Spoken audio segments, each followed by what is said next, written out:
Filipina. Topan Haiyan bahkan mulai bergerak ke Vietnam dan hingga kini tercatat 6 orang tewas, sementara 6.000 lainnya masih mengungsi. Berikut gambar-gambar dramatis akan dahsyatnya topan terbesar di dunia ini. Setelah memporak-porandakan 6 wilayah di Filipina bagian tengah, angin topan Haiyan mulai bergerak ke arah Vietnam. Cuaca ekstrem yang dibawa angin ribut ini bahkan diyakini membuat 10.000 rakyat Filipina tewas.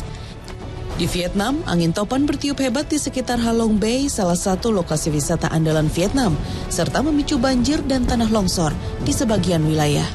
Kekuatan dan kecepatan topan Haiyan mencapai 163 km per jam, jauh lebih tinggi dari kecepatan normal Haiyan, yaitu 155 km per jam. Tercatat 6 orang tewas dan 600.000 lainnya harus mengungsi, sementara ratusan jadwal penerbangan domestik dan internasional di Vietnam dibatalkan. Salah satu korban tewas adalah seorang reporter radio Vietnam yang tewas ketika sedang melaporkan langsung berita cuaca buruk ini. Kini, warga Hanoi harus bersiap menghadapi kedatangan salah satu topan terkuat di dunia. Evakuasi lanjutan dilakukan terhadap 52.000 orang dari beberapa provinsi di bagian utara yang berdekatan dengan pantai, karena badai diperkirakan akan berubah arah.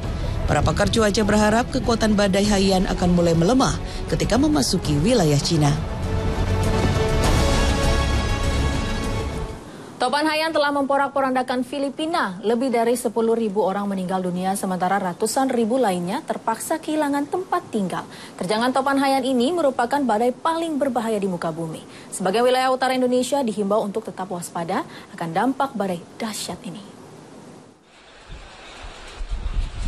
Dengan kecepatan angin pusat 215 km per jam dan hembusan yang bisa mencapai lebih dari 300 km per jam, topan Yolanda atau Haiyan ini masuk dalam kategori 5 atau yang paling parah.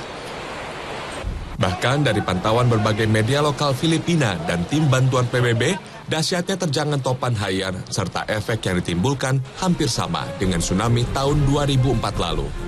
Dampak paling parah dirasakan di Provinsi Leyte, di mana sedikitnya 10.000 orang dilaporkan tewas. Lebih dari 70% bangunan di Leyte hancur. Topan super ini juga mengakibatkan longsor di Pulau Samar. Tak hanya itu, banyak provinsi di wilayah timur Filipina yang aliran listrik dan telekomunikasinya terputus.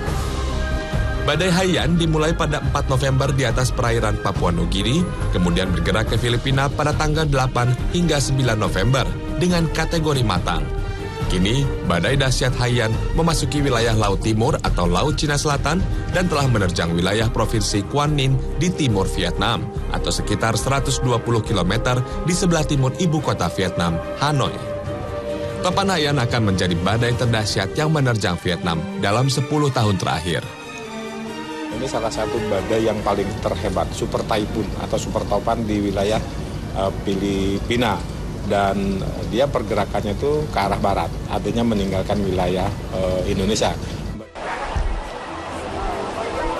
Meski lintasan topan berada di sekitar kawasan Asia Tenggara, Badan Meteorologi, Klimatologi, dan Geofisika memprediksi pusaran angin tidak akan berberok ke wilayah Indonesia.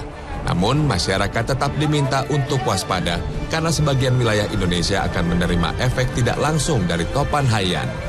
Selain hujan angin, gelombang laut setinggi 3 meter juga berpeluang terjadi di perairan Kepulauan Natuna, Kepulauan Anambas, dan Laut Sulu.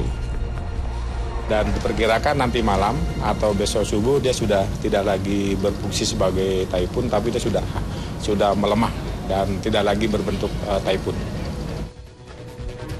Topan memiliki 3 kategori, yaitu matang, sedang, dan punah. Dari hasil analisa, salah satu topan terdahsyat di dunia itu matang di Filipina dan akan punah di Cina.